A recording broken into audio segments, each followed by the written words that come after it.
72 spirits of the GOETIA. These entities or these evil spirits have been associated with King Solomon's work or with King Solomon, and I think it can be traced back to the 15th century or so.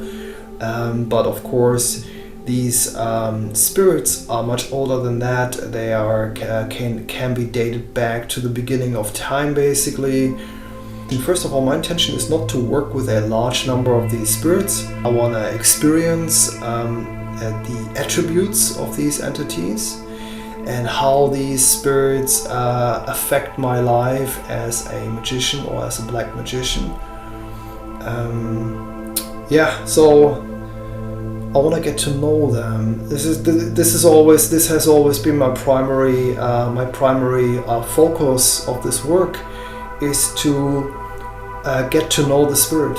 So what is the spirit about? How does the spirit feel like when I summon it or when I call it into my temple? Well, some people might say, what a silly endeavor, or what a silly thing to contact these demons, in apostrophes, demons. To me, these are not in any way malicious entities, or not necessarily all of them are malicious entities. I don't see them in that way at all. I see these spirits as a part of us, part of the unconscious self. And as I also explain in my book about PAIMON, which will be released this year, I'm working heavily on it. What I will also mention in this book is that the human unconscious self is a way to get in touch with the spirit. I see the human unconscious self as a gateway or as a portal to your own soul, and it is also the portal, or is also the door to the spirit world. To me, a higher self does not really exist in it, and the whole concept of a higher self does not make any sense to me. If you see your own unconscious self as a door or as a gateway to into this other dimension, into the hidden realm of spirits, then these entities, or at least some aspect of these entities, are a part of the human unconscious psyche. Different people report seeing these entities in similar ways. It does not exclude the idea that they are part of the human unconscious self, because this is may well be a part of the collective, of the human collective unconscious.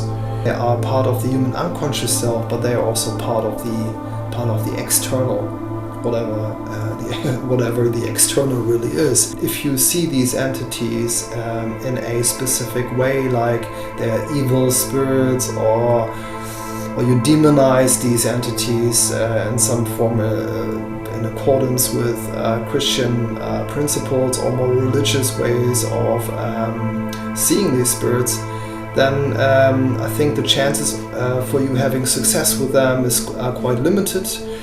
If you show these entities in a respectful way that they are part of yourself, and you connect with them on a soul level, then it is a whole different world of working with these entities, a whole different thing of being able to trust these entities, as opposed to treating them as spirits you can command and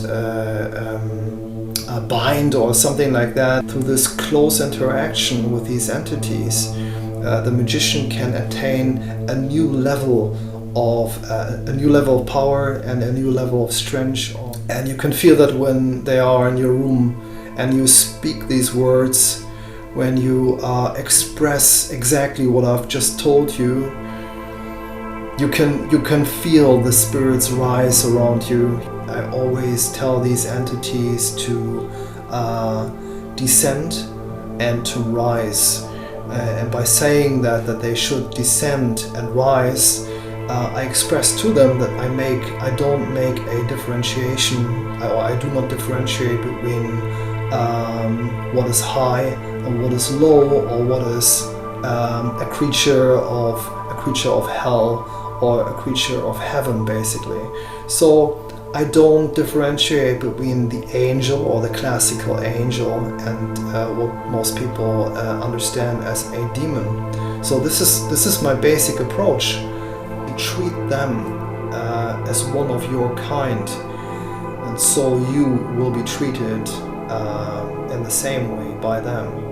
I see the spirits of the Goetia as a chance for mankind to step beyond the limits of what mankind has been able to accomplish so far, so that we can attain or work with the powers of these spirits to effect major changes in this world. Spirits are essentially an extension of what it means to be human. Working with these entities, working with these goetic spirits, or the spirits of the Goetia, is like reconnecting with the hidden powers of mankind. So on a collective level, we connect with these hidden powers, and we also find our own individual power when each magician or each person is working with these entities. These entities, such as Belial, most notably Belial, very much needed in this time of oppression today. So we can use these spirits or connect with these entities and overthrow our oppressors. Through our connection with these entities, we honor these spirits, and we also empower the spirit itself by expressing our gratitude, what they can bring to mankind and what they can share with us in our lifetime. I traveled in astral form through this flat, and I saw myself standing in front of the mirror, and I realized that what I was looking at was not what I usually look like. I mean, I looked like myself, so that was I clearly saw myself in the mirror, but there was also something else staring at me at the same time. So what I was looking at was a part of myself, maybe the true part of myself, maybe the black, the hidden aspect of myself, the hidden power. What I was looking at was the darker aspects of myself. I was looking at a powerful being